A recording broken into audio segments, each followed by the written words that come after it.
ये वृंदावन बिहारी लाल की जय। भगवान कृष्ण कहते हैं, किंतु जो मैंने तुम्हें नारी शिक्षा के अंतर्गत पतिव्रत धर्म आदि धर्मों का उपदेश दिया है, उसे सच्चे मन से निभाकर संसार में समस्त सुख, यश और संपत्ति प्राप्त कर अंत में वैकुंठ प्राप्त कर सको। बोलिए वृंदावन बिहारी लाल की जय।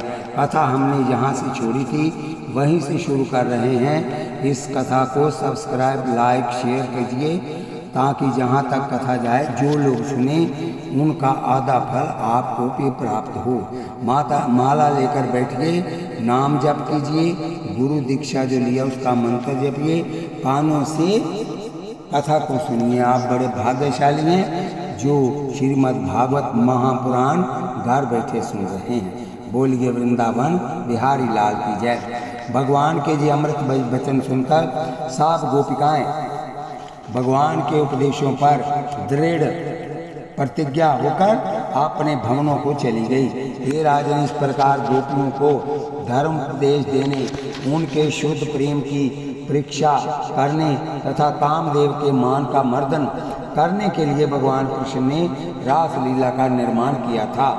सो जो पुरुष या स्त्री पार ब्रह्म परमेश्वर के अवतार भगवान कृष्ण की बाल लीला की कथा सच्चे मन से सुनकर उनके बताए हुए सत्य मार्ग पर चलेगा, वह समस्त संसारी सुखों को प्राप्त कर अवश्य मुक्त हो जाएगा। बोलिए वृंदावन बिहारी लाल की जय। भगवान श्री कृष्ण का सुदर्शन नामक विद्याधर का उद्धार करना, शंखचूड़ दानों को मारना।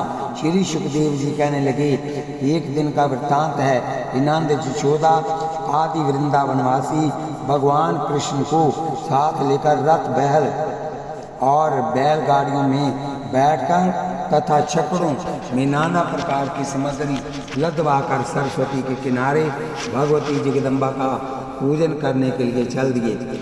वहां पहुंचकर उन्होंने भक्ति पूर्वक भगवती का पूजन और बहुत दान पुण्य किया। तत्पश्चात जब वह रात्रि को सोने लगे तो एक अजगर ने नंद जी का पैर निगल लिया।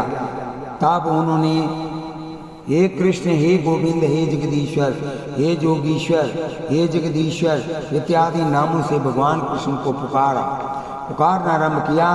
तो भगवान ने शैया पर से उठकर क्या देखा कि अजगर सर्प नंद जी के पैर को निगल रहा है। हे राजन, इसके बाद ज्यों ही भगवान ने उनके अपने चरण की ठोकर दी, त्यों ही वह सर्प जोनि को छोड़कर विद्याधर के वेश में दिव्य रूप होकर भगवान की स्तुति करने लगा। हे जगदीश्वर, आपको मेरा प्रणाम, बार बार प्रणाम है। हे जगन्नाथ, आपने पृथ्वी का भार उतारने के लिए संसार में सगुण अवतार धारण किया है। आपकी महिमा का पार जब ब्रह्मादिक देवता नहीं पा सकते तो मूढ़ को क्या समर्थ है जो आपका गुण अनुवाद कर सकूं। हे जोगीश्वर, पहले जन्म में मैं सुदर्शन नामक विद्याधर था और अपनी सुंदरता के अभिमान में किसी को कुछ समझता नहीं था। सो एक दिन अंगीरा ऋषि, जो कि देखने में रूप लगते थे, उनको देखकर मैं हंस पड़ा। आते उन्होंने श्राप देकर मुझे अजगर बना दिया, किंतु प्रार्थना करने पर ये वरदान दिया कि जिस समय भगवान कृष्ण के चरणों का स्पर्श होगा उस समय तुम पुनः अपने पहले शरीर को प्राप्त कर लोगे। हे भगवान मुनीश्वर की कृपा से आज आपके उन चरण कमलों का, जिनका ध्यान ब्रह्मादिक शंकर देवता आठों पैर अपने चित्त में धारण करते हैं, दर्शन पा सका हूँ। इसके बाद वह विद्याधर भगवान की स्तुति कर अपने लोक को चला गया तथा तमाम वृंदावनवासी भगवान को साक्षात परमेश्वर का अवतार जानकर उनकी महिमा की बड़ाई करते हुए अपने नगर में आ गए। हे राजन, एक दिन भगवान कृष्ण वन में गौएं चराते हुए बंशी बजा रहे थे कि कंस का भेजा हुआ एक शंखचूड़ नामक महादैत्य नगर में आ गया और कुछ गोपियों को वन की ओर ले उड़ा। तब गोपिकाओं ने हे कृष्ण, हे जगदीश्वर, हे गोविंद, हे जोगेश्वर आदि नामों का उच्चारण कर भगवान को पुकारना आरंभ किया। तो उन्होंने शीघ्र ही वहां पहुंचकर कहा कि मैं आ गया हूं, अब तुम कोई चिंता न करो। इस दुष्ट के मारे जाने पर तुम सब शीघ्र हर्षित होती हुई अपने नगर को चली जाओगी। हे राजन, इसके बाद श्री कृष्ण को वहाँ आया जानकर वह दुष्ट गोपियों को छोड़ ज्यों ही अपने प्राण लेकर भागने लगा, त्यों ही भगवान ने दौड़कर उनके शीश पर एक ऐसा मुक्का दिया कि वह बहुत रक्त बहाता हुआ वही गिरकर मर गया। तब गोपियाँ तो भगवान की स्तुति कर आनंदित होती हुई नगर को चली गई और देवताओं ने नवमंडल से हर्षित होकर पुष्प वर्षा करनी आरंभ की। गोपियों द्वारा भगवान की लीला व स्तुति किया जाना। श्री सुखदेव जी कहने लगे, हे राजन, जिस समय भगवान कृष्ण गौओं को चराने के लिए वन में चले जाते थे, उस समय समस्त ब्रजबाला उनके ध्यान में मगन होकर उनका गुणानुवाद किया करती थी। शीघ्र अस्त होने के लिए भगवान भास्कर की प्रार्थना किया करती थी, किंतु बड़े दिनों का तो क्या कहना, छोटे दिन भी उन्हें पहाड़ से दिखाई देने लगकर एक एक पल में वर्ष वर्ष का दिखाई देने लगता था। तब वे भगवान के बाल चरित्रों की लीला में मगन होकर अपने प्रत्येक पल को कुशल से बिताने लगती थी। उस समय कोई गोपी कृष्ण बनती तो कोई यशोदा व नंद बन जाती थी, तथा कोई दैत्य का वेश धरकर उत्पात मचाती थी तो कृष्ण रूपी गोपी उसे मार गिराती। कभी गोवर्धन लीला, नाग लीला, चीरहरण लीला और रास लीला की जाती तो कभी भगवान कृष्ण के गुणों की बड़ाई की जाती थी। हे राजन, इसी प्रकार समस्त ब्रिजबाला दिन में भगवान कृष्ण की स्तुति व लीला कर संध्या को उनके दर्शनों से तृप्त हो अपने जन्म को सफल बनाती थी। वृषासुर का वध। श्री सुखदेव जी कहने लगे, हे राजन, एक दिन कंस ने वृषासुर दैत्य को बुलाकर कहा कि हे प्रिय मित्र, वृंदावन में जाकर कृष्ण को ठिकाने लगाकर मुझे सदा के लिए सुखी करो। कंस के ये वचन सुनकर वह दैत्य सांड का रूप धरकर वृंदावन में आ गया और वहां आकर नाना प्रकार के उद्यम मचाने लगा। वह खुरों से पृथ्वी को खोदकर सिंगों से गिरी शिखरों को उलटता हुआ ऐसी घोर गर्जना करने लगा कि उससे गर्भवतियों का गर्भपात हो जाता। इसके पश्चात जब वह नाना प्रकार के कष्ट देने लगा तो नंद, उपनंद आदि समस्त गोप और यशोदा, रोहिणी आदि समस्त गोपियां तथा राधा आदि ब्रिजबाला भगवान कृष्ण का नाम लेकर पुकारने लगी कि हे जगदीश्वर, इस दुष्ट को शीघ्र मारकर हमारी रक्षा कीजिए। इस प्रकार वृंदावन वासियों की पुकार सुनकर पार ब्रह्म परमेश्वर के अवतार भगवान कृष्ण उनको धैर्य देते हुए वृषासुर के सन्मुख चले गए। हे राजन, जिस समय उस असुर ने भगवान को अपने सम्मुख आते देखा तो बिजली की तरह उनकी ओर ज्यों ही दौड़ा, त्यों ही जगदीश्वर ने उसके सींग पकड़ घुमाकर पृथ्वी पर पटक दिया और इसके बाद उसके शरीर को ईंट मुष्टिका के प्रहार से निर्जीव कर दिया। तब वृंदावन वासियों ने भगवान की बहुत स्तुति की और देवों ने नगाड़े बजाकर नवमंडल से भगवान पर पुष्प वर्षा की। उसी समय एक तेज वृषासुर के शरीर से निकलकर भगवान में समा गया तथा उनके हाथ से मारे जाने से वह दैत्य निष्पाप होकर उसी समय वैकुंठ में चला गया। हे राजन, जब उनका दर्शन और ध्यान करने से दैत्य भी मुक्त हो जाते हैं तो उनके भक्तों की मुक्ति में किस प्रकार संदेह किया जा सकता है। अतः उनकी लीला व कथा कहते हुए सदा उनके ध्यान में लवलीन रहना चाहिए, जिससे आवागमन के अपार दुख से छुटकारा मिल सके। हे राजन, वृषासुर के मारे जाने पर नंद यशोदा ने भगवान के हाथ से बड़ा दान पुण्य कराया। और ये समाचार सुनकर कंस बहुत भयभीत हुआ और अपने दरबार में आकर वह अपने मंत्रियों से कृष्ण के मारने के लिए मंत्रणा कर रहा था। उसी समय भगवान का स्मरण करते हुए कहीं से नारद मुनि आ उपस्थित हुए। कंस को भयभीत देखकर इस प्रकार कहने लगे, हे कंस, कृष्ण और नंद के नहीं बल्कि वसुदेव के पुत्र हैं और कन्या देवी तुमने पट कर मारनी चाही थी। वह नंद यशोदा की कन्या थी और वसुदेव द्वारा कृष्ण के बदले में लाई गई थी। नारद जी के मुख से ये वचन सुनकर कंस ने क्रोधित होकर वसुदेव को बुलाकर ज्यों ही मारना चाहा, त्यों ही नारद जी ने मना करते हुए कहा कि हे कंस, वसुदेव का मारना सर्वदा अनुचित है। आते में इनको न मारकर इनके पुत्र कृष्ण और बलराम के मारने का प्रबंध करो। हे परीक्षित, नारद जी के ये वचन सुन कंस ने वसुदेव को कारागार में बंद कर दिया और कृष्ण के मारने का उपाय सोचने लगा। सब मंत्रियों ने प्रार्थना करते हुए कहा कि हे महाराज, कृष्ण बलराम को धनुष यज्ञ के बहाने किसी द्वारा यहाँ बुलाया जाए। जिस समय वह यहाँ आए उस समय उनको या तो कुबलिया पीड़ हाथी से मरवा दिया जाएगा, नहीं तो चानूर, मुष्टिक, छल, तोशर आदि बड़े बड़े पहलवानों द्वारा ठिकाने लगवा दिया जाएगा। मंत्रियों की ये बात सुनकर कंस ने प्रसन्न होते हुए अक्रूर को बुलाकर ये प्रार्थना की कि हे अक्रूर, इस समय मैं एक अथाह विपत्ति के समुद्र में फंसा हुआ हूँ। आता तुम मेरी नौका बनकर मुझे उससे पार लगाने की कृपा करो। वृंदावन में जाकर किसी भी प्रकार से कृष्ण और बलराम को यहाँ लाकर मेरे दुखों का नाश करो, क्योंकि जब तक वे जीते रहेंगे तब तक मुझे एक पल भी सुख तो क्या उसका स्वप्न भी न होगा। आते एवं उनको मारने के लिए धनुष यज्ञ का बहाना किया गया है। सो जिस समय वह जहाँ आएंगे किसी न किसी प्रकार छाल बल से सुरपुर भिजवा दिए जाएंगे।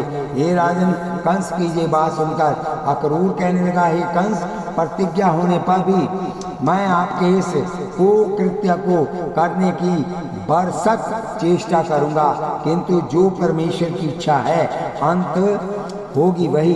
क्योंकि हिरण्यकशिपु और रावण ने वरदान द्वारा काल को भी जीत लिया था, परंतु परमेश्वर की इच्छा होने पर हजारों उपाय करने पर भी वह बच सके। आतेमम कृष्ण बलराम के यहाँ आने पर ही आपको कहाँ तक सुख मिल सकेगा, इसका निर्णय भविष्य ही करेगा। हे राजन, इसके बाद इस बहाने से भगवान के दर्शन तो होंगे। ये सोचकर अक्रूर तो वृंदावन जाने की तैयारी करने लगा और कंस चिंता युक्त मुख लिए महलों में चला गया। केशी और व्योमासुर का वध। श्री सुखदेव जी कहने लगे, हे राजन, दुरात्मा राजा कंस इधर तो अक्रूर को वृंदावन जाने के लिए प्रेरणा कर रहा था और उधर केशी नामक दैत्य को भगवान कृष्ण का वध करने के लिए भेजा था। वह दैत्य कंस की आज्ञा से प्रेरित होकर घोड़े का रूप बनाकर वृंदावन वासियों को त्रसित करने लगा। ये राजन, वह दुष्ट वृंदावन में जाकर किसी को अपने टापों से और किसी को लातों तथा मुख से हताहत करने लगा। जब सब ने दुखित होकर भगवान कृष्ण की प्रार्थना करनी आरंभ की तो उन्होंने शीघ्र वहां आकर कहा कि अब आप किसी बात से चिंतित न हो, क्योंकि इस दैत्य को भी दैत्य अन्य दैत्यों की तरह शीघ्र सुरपुर भेज देता हूँ। ये सुनते ही वह दैत्य बोला, हे माधव, अब आपका मेरे साथ भाला पड़ा है, सो भविष्य इसका शीघ्र ही निर्णय कर देगा कि हम में से कौन सुरपुर का यात्री होता है। ये कहकर वह दुष्ट ज्यों ही मुख फाड़कर तीर की तरह जपटा त्यों ही भगवान ने एक मुष्टिका ऐसी मारी कि उसके सब दांत टूट गए और वह मूर्छित होकर पृथ्वी पर गिर गया। इसके बाद वह फिर उठकर क्रोधित होता हुआ भगवान की ओर झपटा तो उन्होंने उनके पैर पकड़कर इस प्रकार चक्कर लगाकर पृथ्वी पर पटका कि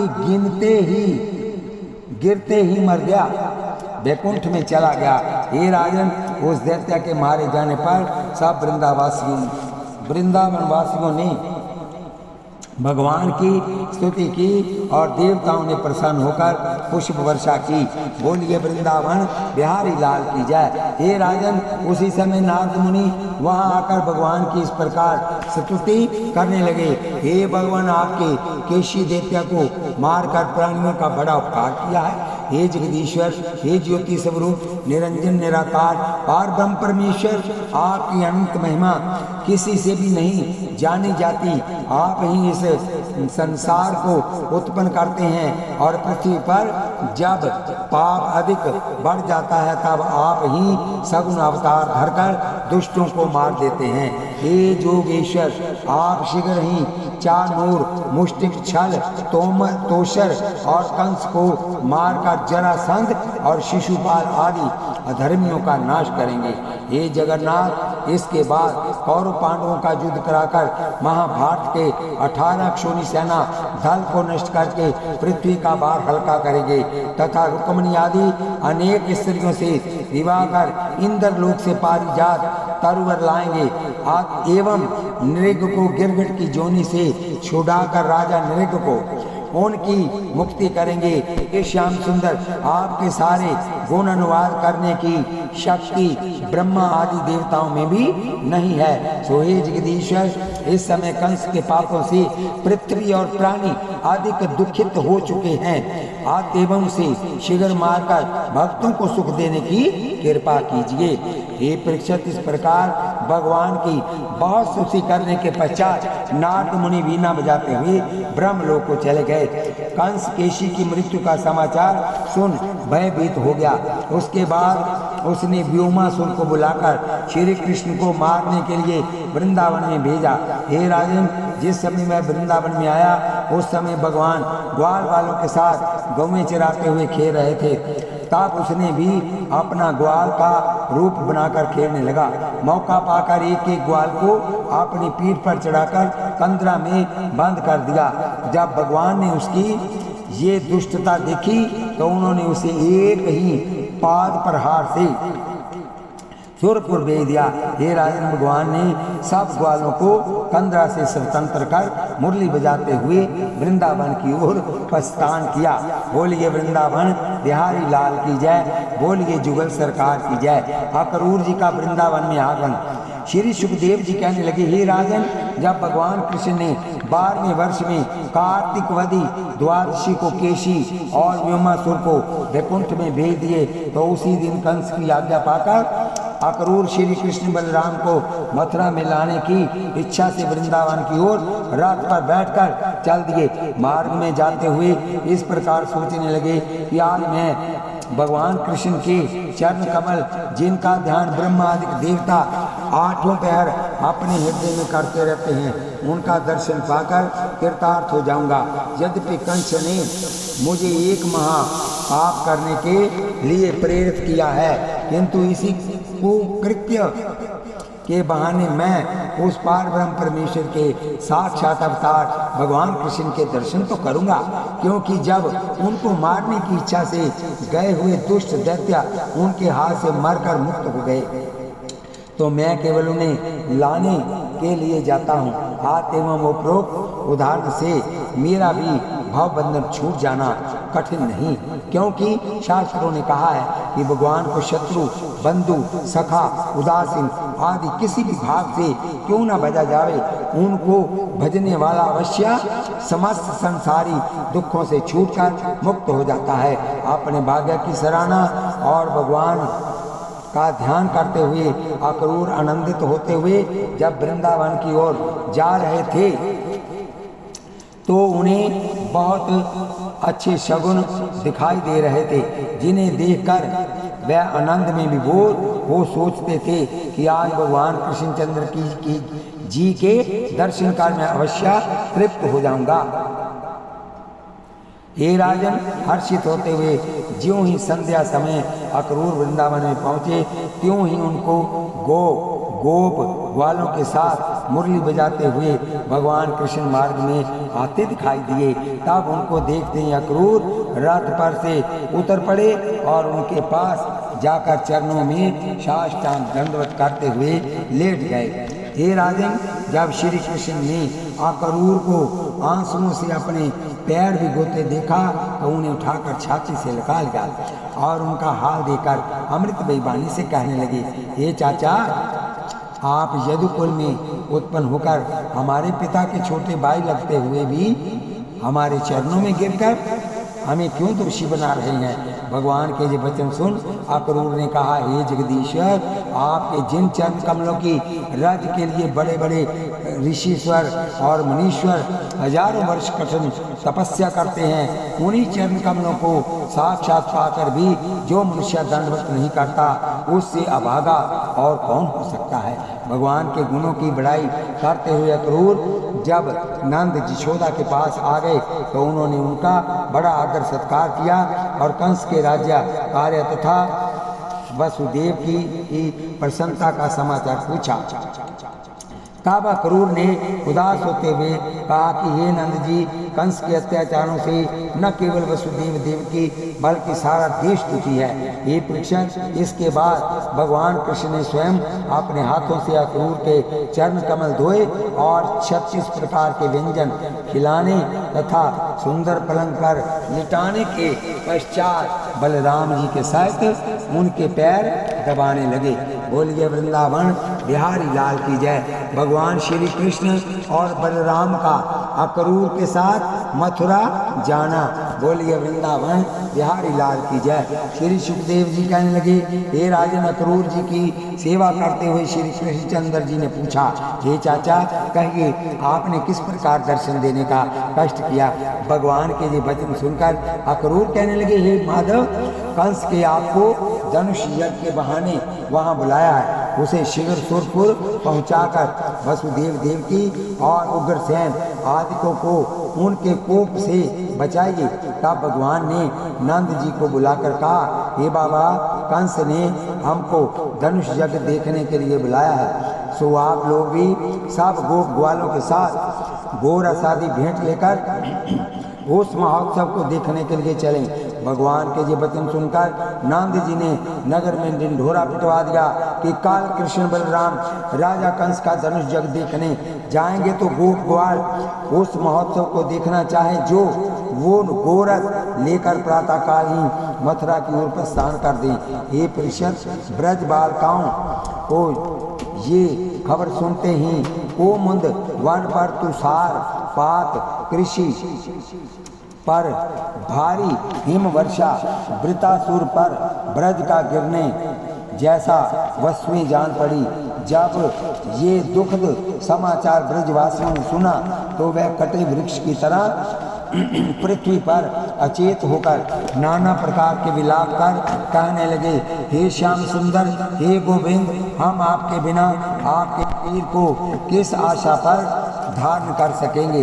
हे जगदीश्वर, यदि आपने हमें इंद्र की घनघोर वर्षा और राक्षस से ना बचाया होता तो आपका विरहा रूप असहाय दुख तो इन बैरिन आंखों को ना देखना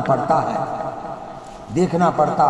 हे कृष्ण, वास्तव में अक्रूर आपको मथुरा नहीं ले जा रहे हैं, बल्कि हमारे पूर्वजित पुण्य समूह पूर्ण होकर अक्रूर कुटिल कुकर्मों के उदय होने पर हमारे सुख समूह को हमसे अलग कर रहे हैं। हे राजन, नाना प्रकार के विलाप करते हुए ब्रजवासियों को विपत्ति रूपी पूर्व दिशा से कृष्ण योग रूपी सूर्य उदित हुआ।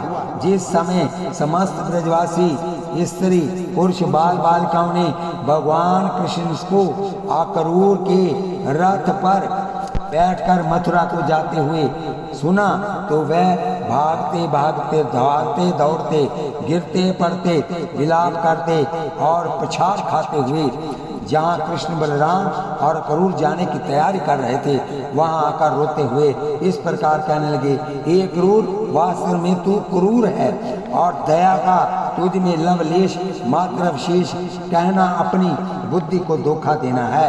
हे हत्यारे, तू कहाँ से कष्ट रूप बनकर विपत्ति रूपी सेना को सजाकर साथ ले आया, जो सब सुखों के साथ हमारे प्राणों के परमेश्वर को जीत कर ले चला। हे दुखद, यदि अब भी तुम्हारे हृदय में दया का अंश अवशेष है तो कृपा कर हमारे जीवननाथ को छोड़ जीवनदाता बन। अनंत आशीर्वाद लेते हुए अकेले यहाँ से आया था, वहाँ जाने का कष्ट कर। ये परीक्षित ब्रज बालों और अन्य ब्रजवासियों का विलाप सुनकर अक्रूर का हृदय मोम की तरह पिघलकर उनके प्रेम के अथाह सागर नीर में विलीन हो गया। जब ब्रजबाला ने अक्रूर को ज्ञान शून्य प्रतिमा की तरह वाणी रहत देखा तो वे भगवान कृष्ण को चारों ओर से घेर कर कहने लगे, हे माधव, हे जगदीश्वर, हे दीनानाथ, हे अंतर्यामी, आप ही हम पर कृपा कर मथुरा मत जाइए, क्योंकि आपके दर्शनों के बिना हमारा जीना असंभव हो जाएगा। यदि आपका हम पर कुछ भी प्रेम है तो आप मथुरा जाने की इच्छा का परित्याग करें, या हमें भी अपने साथ ले जाकर कंस का धनुष दिखलाएं।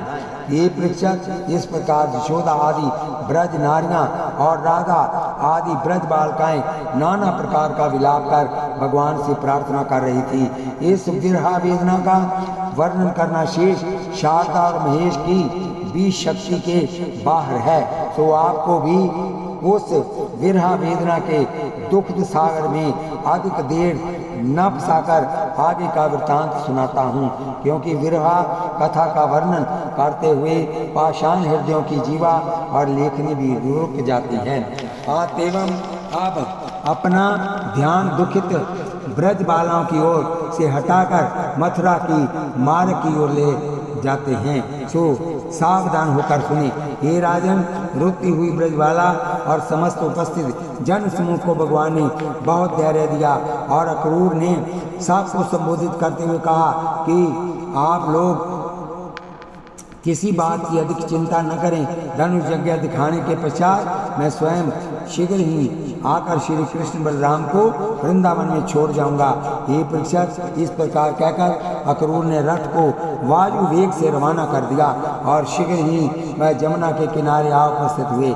श्री कृष्ण बलराम के जाने के बाद यशोदा, रोहिणी, राधा, ललिता, बसाखा, चंद्रावली समस्त ब्रजवासिनी विलाप करती हुई अपने भवनों को चली गई और नंद आदि गोप श्री धामा आदि ग्वाल गोरस के पात्रों को छकड़ों में रखवा मथुरा की ओर चले गए। जिस समय उनके कोमल शरीर को देखकर अक्रूर जी विचारने लगे कि इनको वृंदावन से लाकर मैंने एक घोर पाप किया है, क्योंकि वहाँ कुबलिया पीड़ हाथी और चाणूर तथा मुष्टिक आदि प्रबल पहलवानों के हाथों से इनका बचना असंभव सा मालूम दिखाई देता है। हे राजन, भगवान अंतर्यामी ने अक्रूर के मन को हाल जानकर विचार किया कि इनको अपनी माया का कुछ प्रभाव दिखाना चाहिए।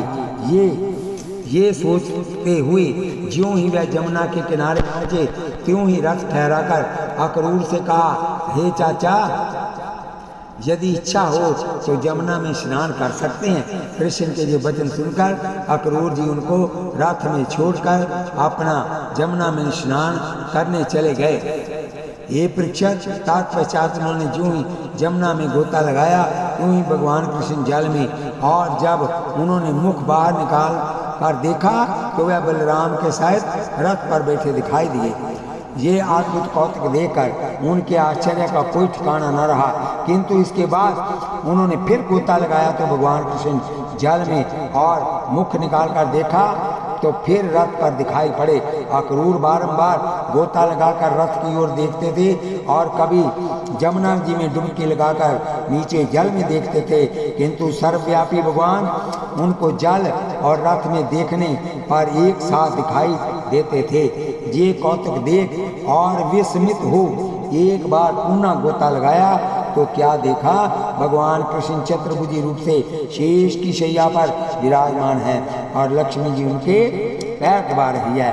ब्रह्मा, इंद्र, वरुण, कुबेर, शिव इत्यादि देवता, नवजुगेश्वर, नारद आदि मुनीश्वर, भृगु आदि ऋषिश्वर, ध्रुव भक्त और भक्त 24 तत्व एवं विद्याधर, सिद्ध, गंधर्व, दिव्य, पितर, यज्ञ, दैत्य समस्त तीर्थ अपना रूप धरकर हाथ जोड़कर नाना प्रकार के उनकी स्तुति कर रहे हैं। ये राजन, ये अद्भुत कौतुक देखकर अक्रूर को ज्ञान उत्पन्न हो गया और वह समझ गए भगवान कृष्ण साक्षात परमेश्वर के अवतार हैं और समस्त संसार इन्हीं का रचा हुआ है। सो कंस को क्या, यदि ये चाहें तो समस्त ब्रह्मांड को इच्छा मात्र से क्षण में नष्ट कर सकते हैं। ये राजन, इस प्रकार सोचते हुए अक्रूर जी जल से बाहर निकल आए और कपड़े पहन विस्मित होते हुए भगवान कृष्ण के चरणों में आकर गिर गए। अक्रूर जी का भगवान कृष्ण की स्तुति करना। श्री सुखदेव जी कहने लगे, हे राजन, अक्रूर को छाती से लगाने के पश्चात भगवान कृष्ण ने हंसकर कहा, रे चाचा, आज स्नान करते समय बार बार मुख निकालकर हमारी ओर क्या देखते थे। भगवान के ये वचन सुनकर अक्रूर जी ने प्रार्थना करते हुए कहा, इस प्रकार कहना आरंभ किया, हे आदि पुरुष, अनंत, अखंड, अजन्मा, आपकी महिमा का आदि अंत किसी से भी नहीं जाना जाता है। हे जगदीश्वर, आपकी और आपके विराट रूप को मेरा बारंबार प्रणाम है। आपने वास्तव में पार ब्रह्म परमेश्वर जगत करता होते हुए भी भक्तों को सुख देने के लिए पृथ्वी पर सगुण अवतार धारण किया है। हे जगन्नाथ, आपके वेद को ब्रह्मा आदि देवता भी जब नहीं जान सकते तो मुझ मूढ़ को तो क्या सामर्थ्य है जो आपकी महिमा की कुछ बड़ाई कर सकूं। हे दैत्यारी, आपने अनेक अवतार धारण कर जिस प्रकार हिरण्यकश्यप, रावण और कुंभकर्ण आदि अधर्मी दैत्यों को मारा, उसी प्रकार आप कंस आदि दुष्ट दैत्यों को मारकर पृथ्वी का भार हल्का करेंगे। हे कृपा सिंधु, जो प्राणी आपका एक बार भी सच्चे मन से ध्यान करता है वह अवश्य संसार के बंधनों से छूटकर मुक्त हो जाता है। हे संसारेश्वर, आपको मेरा बार बार प्रणाम है। कृपानाथ, आपको मेरा बार बार प्रणाम है। हे कृपानाथ, आप एवं आप मेरे समस्त अपराधों को क्षमा कर मुझ पर प्रसन्न होने की कृपा कीजिए। राजन, इस प्रकार बहुत प्रार्थना करते हुए अक्रूर भगवान के प्रेम सागर में मगन हो गए। बोलिए वृंदावन बिहारी लाल की जय। श्री कृष्ण और बलराम का अक्रूर के साथ मथुरा पहुंचना। श्री सुखदेव जी कहने लगे, हे राजन, इस प्रकार अक्रूर जी ने जब भगवान कृष्ण की बहुत स्तुति की तो उन्होंने हंसते हुए एक रथ पर चढ़ाकर मथुरा की ओर चलने के लिए प्रेरित किया। जब वह मथुरा में पहुंचे तो नंद आदि गोप ग्वाल सबसे पहले ही पहुंच चुके थे। वहां पहुंचकर भगवान रथ से उतर पड़े। तब अक्रूर ने हाथ जोड़कर कहा, हे दीनानाथ, आज दास के घर में चलकर उसे अपनी चरण रथ से पवित्र करने का कष्ट कीजिए। अक्रूर के ये विनम्र वचन सुनकर भगवान ने कहा, हे अक्रूर, कंस को मारने के बाद आपकी आज्ञा का पालन किया जाएगा, क्योंकि इस समय सब ब्रजवासी साथ हैं। आप एवं इनको छोड़कर आपके भवन में जाना उचित नहीं है। हे परीक्षक, इसके बाद अक्रूर जी सीधे कंस के पास चले गए और गोप ग्वालों के सहित भगवान कृष्ण बलराम मथुरा से बाहर विश्राम गृह में ठहर गए। अक्रूर को आया जानकर कंस ने उसे आदर सहित अपने पास बिठाकर कुशल समाचार पूछा तो उसने आदि से लेकर अंत तक समस्त समाचार सुना दिया। तब श्री कृष्ण बलराम का मथुरा में आगमन सुनकर कंस बड़ा प्रसन्न हुआ और अक्रूर की बुद्धि की बहुत बड़ाई की। हे राजन, इधर तो कंस और अक्रूर आपस में बातें कर रहे थे और उधर श्री कृष्ण और बलराम नगर देखने के लिए नंद जी से आज्ञा ले रहे थे। आज्ञा मिलने पर दोनों भाई ग्वालों के साथ मथुरापुरी देखने के लिए चल दिए। जिस समय वह नगर में पहुँचे तो उनकी सुंदरता देखकर सब चकित हो गए। चापड़ी की तरह चौड़ी सड़कों के दोनों किनारों पर नाना प्रकार के रंग बिरंगे चित्रों से विचित्र हुए सुंदर भवन अपनी अनोखी छटा से पथिकों को मोहित कर रहे थे। एवं सुंदर बाजारों में भव्य विपठियां नाना प्रकार की बहुमूल्य वस्तुओं से अलंकृत होकर आंखों को चौंका चौंध बना रही थी। हे राजन, इससे भी बढ़कर भगवान कृष्ण अपनी मोहनी मूर्ति से प्राणियों के चित्तों को आनंद सागर में विभोर कर रहे थे। जब वह जिस मार्ग से निकलते वही सड़क बाजार और गगनचुंबी भवन शिखरों पर स्त्री पुरुष बालक और बालिकाओं का समूह एकत्रित होकर उनके रूप और गुणों का गुणगान करता हुआ उन पर पुष्प और सुगंधी द्रव्यों की वर्षा करने लगता था। बोलिए वृंदावन बिहारी लाल की जय। इन्हीं शब्दों से हम इस कथा को यही विश्राम देते हैं। इसको सब्सक्राइब, लाइक, शेयर करें। बोलिए वृंदावन बिहारी लाल की जय। कालजू केवल नाम धारा, सिमर सिमर नरोत्तरी पारा। आप सभी की भाग्यशाली हैं जो आप श्री मद्भागवत महापुराण की कथा सुन रहे हैं। आपका बहुत बहुत धन्यवाद। आप इसमें कमेंट में भी कुछ ना कुछ जरूर आशीर्वाद दीजिए। आपका बहुत बहुत धन्यवाद। इसके आगे फिर हमको